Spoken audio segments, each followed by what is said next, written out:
Hi hello അസ്സലാമു അലൈക്കും. പുതിയൊരു വീഡിയോയിലേക്ക് എല്ലാവർക്കും സ്വാഗതം. പണ്ട് നമ്മുടെ നാട്ടിൻപുറത്ത് ചായക്കടകളിലൊക്കെ ചില്ലനമാരയിൽ നമ്മൾ നോക്കി ഇരുന്ന ഒരു പലഹാരം ഉണ്ടായിരുന്നു കേട്ടോ.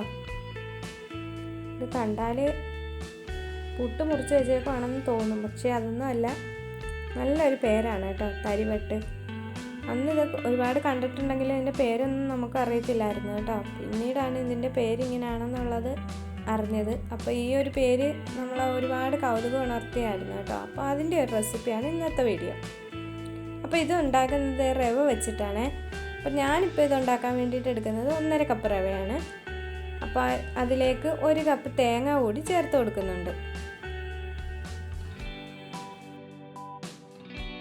ഈ ടേസ്റ്റിന് വേണ്ടിയിട്ട് നമുക്കൊരു 2 ഏലക്ക പൊടിച്ചത് ചേർത്ത് കൊടുക്കുന്നുണ്ട്. കാണാനുള്ള ഭംഗിക്ക് വേണ്ടി കുറച്ച് കറുത്ത എള്ളോട് ചേർത്ത് കൊടുക്കുകയാണ് കേട്ടോ. എന്നിട്ട് ഇതേ നമ്മുടെ ആ ഒരു തേങ്ങയും റവയും എല്ലാം കൂടി നന്നായിട്ട് കൈ കൊണ്ടങ്ങ് കുഴച്ചെടുക്കാം. നല്ലതുപോലെ ഒന്ന് കുഴച്ച് തേങ്ങയും റവയും കൂടി ഒന്ന് മിക്സ് ആക്കി എടുക്കണം കേട്ടോ.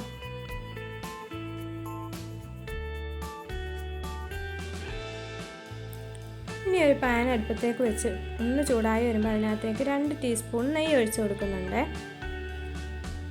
ഇനി നെയ്യ് ഒന്ന് ചൂടായി വരുമ്പോൾ നമ്മൾ കുഴച്ച് വെച്ചിരുന്ന അതിൻ്റെ റവയുടെയും തേങ്ങയുടെയും മിക്സ് ഇതിനകത്തേക്ക് അങ്ങ് ഇട്ട് കൊടുക്കാം. ഇട്ട് കൊടുത്ത ശേഷം നമുക്ക് ഒരു 2-3 മിനിറ്റ് ഒന്ന് വറുത്തെടുക്കാം കേട്ടോ. നമ്മുടെ റവയും തേങ്ങയും ഒന്ന് നെയ്ക്കകത്തൊന്ന് ചൂടായി വരണം. ആ ഒരു റവയുടെ പച്ചപ്പ ഒന്ന് മാറി കിട്ടണം. ആ ഒരു നമ്മൾ ഉപ്പുമാവിനൊക്കെ വറുക്കും പോലെ തന്നെ ഒന്ന് വറുത്തെടുക്കാം. ഒരു 2-3 മിനിറ്റ് വറുക്കുമ്പോൾ തന്നെ നമുക്കത് റെഡി ആയിട്ട് കിട്ടും. ഇപ്പോൾ നമ്മുടെ റവ ഒന്ന് മൂത്ത് വന്നിട്ടുണ്ട് കേട്ടോ. ഇനി അതിനകത്തേക്ക് 1 കപ്പ് പഞ്ചസാര കൂടി ചേർത്ത് കൊടുക്കണം. 1 കപ്പ് പഞ്ചസാരയും കൂടി ഇട്ട് കൊടുത്തിട്ട് നന്നായിട്ട് അങ്ങ് ഇളക്കി കൊടുക്കാം.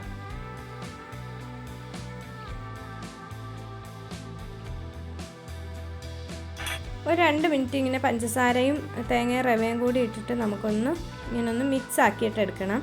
അപ്പോൾ അതേ പഞ്ചസാരയൊക്കെ ചെറുതായിട്ടൊന്ന് അലിഞ്ഞൊക്കെ തുടങ്ങിയിട്ടുണ്ട്. ഒരു നനവ് പരുവം പോലെ നമ്മുടെ പൊടി ആയി വന്നിട്ടുണ്ട് കേട്ടോ.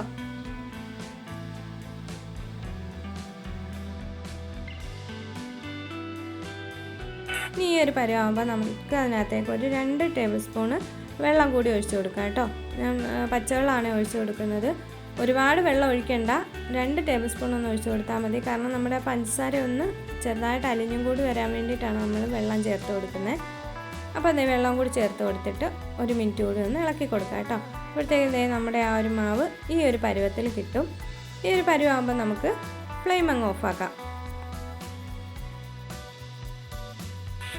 ഇനി നമുക്കിത് ഉണ്ടാക്കിയെടുക്കാൻ വേണ്ടിയിട്ട് ഞാനൊരു കേക്കിൻ്റെ ഒരു പഴയ സ്റ്റാൻഡാണ് എടുത്തേക്കുന്നത്. ഇനി അതിനകത്തേക്ക് ഇതുണ്ടാക്കാൻ വേണ്ടിയിട്ട് വേണ്ടത് നമ്മുടെ സേവനാഴിയാണ്. ഇടിയപ്പം ഉണ്ടാക്കാൻ എടുക്കുന്ന അതേ സേവനാഴി. അതിൻ്റെ അടിയിലത്തെ ചില്ല് എല്ലാം ഊരി മാറ്റാം. അപ്പോൾ അതിൻ്റെ ആ ഒരു നാഴി മാത്രം എടുത്ത ശേഷം ഒരു സ്പൂണ് വെച്ചിട്ട് ഒരു 2 ടേബിൾ സ്പൂണ് റവയുടെ മിക്സ് കോരിയിട്ട് നമുക്കതിനകത്തേക്ക് അങ്ങ് ഇട്ട് കൊടുക്കാം.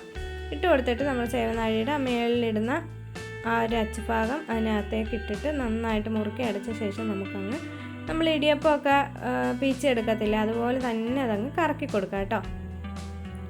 അപ്പോൾ ഇങ്ങനെ കറക്കി കൊടുക്കുമ്പം തന്നെ നമുക്കത് സ്വാഭാവികമായിട്ടും ഈ ഒരു അച്ച് മുകളിലേക്ക് പൊങ്ങി വരും. നമ്മുടെ ആ ഒരു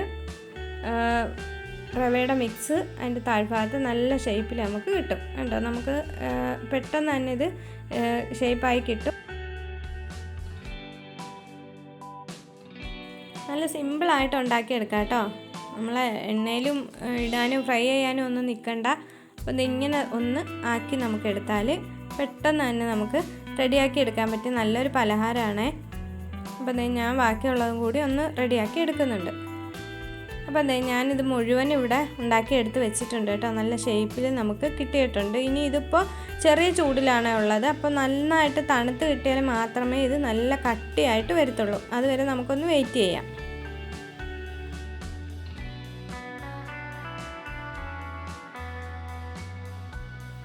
വളരെ പെട്ടെന്ന് തന്നെ ഉണ്ടാക്കിയെടുക്കാൻ പറ്റിയ നല്ലൊരു പലഹാരമാണിത് കേട്ടോ. വൈകിട്ട് ചായക്ക് സ്നാക്സായിട്ടൊക്കെ എടുക്കാൻ പറ്റിയ നല്ലൊരു പലഹാരമാണ്. അപ്പോൾ പണ്ടുള്ളവരൊക്കെ ഇത് ഒരുവിധം എല്ലാവരും ഈ പലഹാരത്തെ പറ്റി അറിയാം, എല്ലാവരും കഴിച്ചിട്ടുള്ളതായിരിക്കും.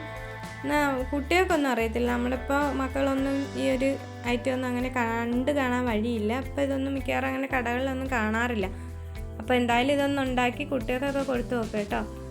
മധുരം കൂടി ഉള്ളതിനെക്കൊണ്ട് കുട്ടികൾക്കൊക്കെ എന്തായാലും ഇഷ്ടപ്പെടുന്ന ഒരു പലഹാരമാണ്.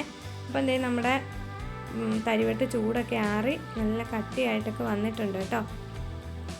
അപ്പോൾ എന്തായാലും എല്ലാവരും ട്രൈ ചെയ്ത് നോക്കുക. ട്രൈ ചെയ്ത് നോക്കിയിട്ട് ഫീഡ്ബാക്ക് അറിയിക്കുക. ഒപ്പം നമ്മുടെ വീഡിയോ ഇഷ്ടപ്പെട്ടു എന്നുണ്ടെങ്കിൽ ലൈക്ക് ചെയ്യാനും കമൻറ്റ് ചെയ്യാനും ഷെയർ ചെയ്യാനും മറക്കണ്ട.